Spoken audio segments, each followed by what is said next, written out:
Hey guys, welcome to Queen's Encore. My name is Queen, and I'm so excited for you guys to join me in today's review.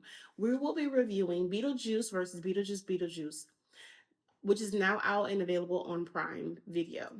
So last week, Friday, was family movie night, and I thought this was a perfect opportunity now that it's like Halloween and we're kind of catching up on some Halloween and spooky movies. I thought it was a fun opportunity to watch BeetleJuice and BeetleJuice. Funny thing is, I have never seen BeetleJuice. I remember hearing about it growing up and seeing little clips from there, from pictures and things here and there, but I've never actually saw the movie. So this was an amazing opportunity to watch it with my family. And so that's what we're going to do today. We are reviewing the differences between BeetleJuice and BeetleJuice. So I want to share with you my 5 top differences between the movies, what I liked about the film and what I did not like about the film. So the first one I'm going to share is the focus on the story, on BeetleJuice's story. In the 1988 film, we're introduced to BeetleJuice as a supporting character to the Maitlands as they are hoping to reclaim their home. They hire BeetleJuice as a human exterminator. So his job is mainly to come in and get rid of the humans that are now occupying the Maitland's home and that they want to stay in as ghosts, right? In BeetleJuice, we watch the film shift, and it's more focused on Beetlejuice's life and himself. So who he is, how he became Beetlejuice, how he died, and all of the little shenanigans that he may have been up to in his life. Second difference I noticed was the afterlife world building. So in the original film, we're introduced briefly to the afterlife as the Maitlands discover the afterlife as a way to as a form of help to try to get in contact with someone so they can reclaim their home. We don't see much of the afterlife. We're just a little snippet, and then we're introduced to BeetleJuice through his previous employer. And then we have in BeetleJuice, we get a little bit more expansive into the afterlife. So we get to see a little bit more of like other people's roles in the afterlife. We get to see the soul train. We get a better understanding of the different characters that are there and how they're able to come and they go, and a little bit more of an insight into BeetleJuice and how he operates into this afterlife. The third thing that I liked from this film was the dramatic tone and storytelling. So initially in the original film, BeetleJuice is very heavy on quick humor, fast paced. It's very episodic. I think I attribute it to like, here is my problem. We're going to introduce, here's the climax and here's the solution. It really went linear. It was very straightforward. There was no additional room for connecting with the characters. There was no additional room for exploring the actual afterworld. We actually had to just see like, here is the Maitlands, here is their problem, here is how they're trying to solve it, here is the solution. That's it. The movie's over. Whereas in BeetleJuice, we got a lot more deeper characters, deeper motivations, deeper conflicts, a better understanding. It was very layered and focused on drama, more than just like chaos and comedy. So it was you still had chaos and comedy there, but it was very dramatic. And my fourth difference, number 4, multiple storylines. So BeetleJuice did not offer multiple storylines. It was a one storyline that followed the Maitlands and the Dietz family as they encounter each other. One trying to occupy their home, trying to get, fascinated with the ghosts. The other one's trying to get rid of the humans in their home. It was very straightforward, and it was all of them in one location.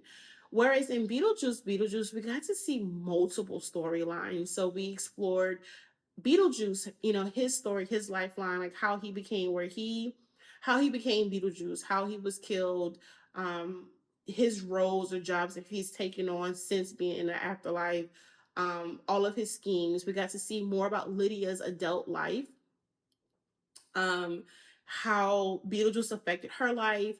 We got to understand how the she built a career around paranormal activity. We got to see how her involvement with her daughter. We got to see how her mother, her stepmother's life and career in her quirky art expanded, and how that was still something she was still actively participating in. We got to see and meet other supernatural characters. Um, and see different other aspects of the supernatural life. So I think it was a lot of depth within the storylines that made it a lot more interesting. So Tim Burton did an amazing job with factoring and layering like the story with the characters, the chaos, the quirkiness. It was all built in and very much kept you on your toes. So you were a lot more motivated to seeing how each of the characters work together. You know, you were very interested in seeing how they solve their problems and actually, you know, how BeetleJuice was detrimental to all of their lives or beneficial to all of their lives. So depending on who was watching it. Um, and that leads me to my fifth difference, which is the character depth. In the original film, you know, we get characters like Beetlejuice and Lydia who are quirky and very relatively static. But in the sequel, each character has more depth, right? We get to see how Lydia has grown into a mother, how she is as a career woman. We get to see how she is as a fiance. We get to see how she is as a stepdaughter, how and a daughter. We get to see more of Lydia's growth. You get more of a backstory for Beetlejuice, which to me gives it more of an understanding of who he is and like why is he so important and why this family is so attached to him now. Because mind you, the first time we got introduced to Beetlejuice is through the Maitlands, and now we're watching the Deets family actually interact with Beetlejuice and call Beetlejuice for help in hopes to saving their daughter Astrid's life. So I thought that was really interesting, that the different layers that we have involved and the different motivations from each of the characters. So the one thing that I liked, I didn't dislike anything about this film, so I'm going to spend a little bit more time on the one thing that I did like.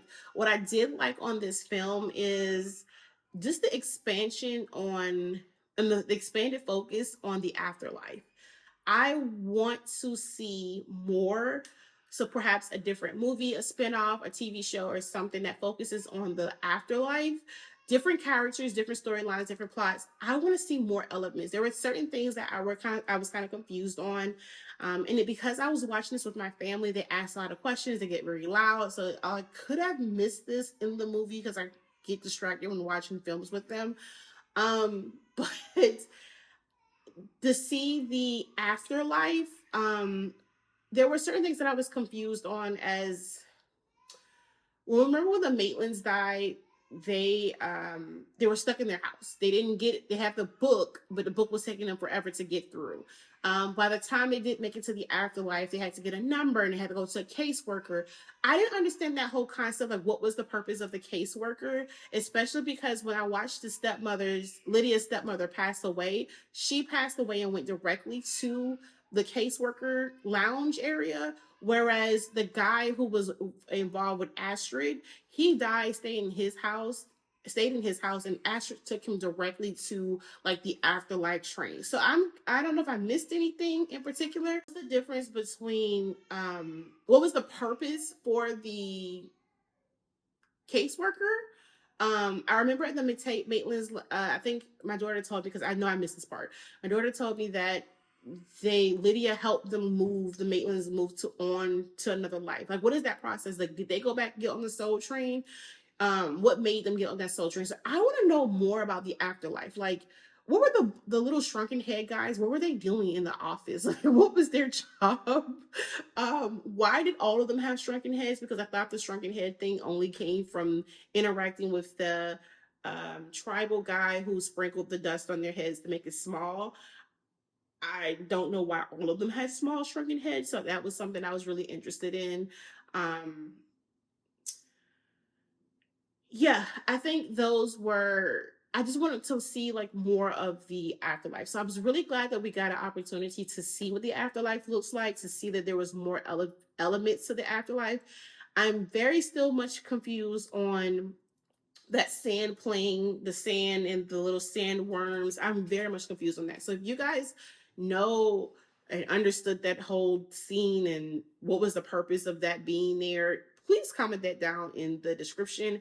I was also confused on if the sand beetle things ate Beetlejuice in the beginning, how the heck did he get out? Because it looked like he died again and then he went to the uh what is it? What do we call it? The caseworker, the deaf caseworker office. Um, yeah, I'm really confused on those things. So I want to know more about the afterlife and how it works. So that would be the only thing that I absolutely like, and I would like to see more of an expansion on. Hopefully, in a spinoff, we can get something different because I thought that was just a really cool experience, especially like the Soul Train. I love the concept behind that. One thing I did have a question on was why when you pass away as you come to like the afterlife and this whatever state you died in, because I didn't like that the Lydia's father was decapitated by a shark and he came with this half split body. Like, at what point does he get his full body back? Because I would like for like the stepmom to spend eternity with her husband. um what happens to souls once they go on the soul train? Like, that might have been explained. I might have missed that. I think I might have missed that. But what happens to the souls when they get on the soul train? Um, does reincarnation, is that a thing in this world? Those are little things that I would be like fascinated in knowing. I may need to just go back and just kind of rewatch through Beetlejuice because my family was very chaotic on that film than they were on the first one. So I may just be circling back to watch that. Anyway, meet me in the comment sections. I want to know what you liked. I want to know what you thought was different between the two, what you would have wanted to see more of, what you didn't like. I want to know all of it. So meet me down in the comments and let's chat about this movie.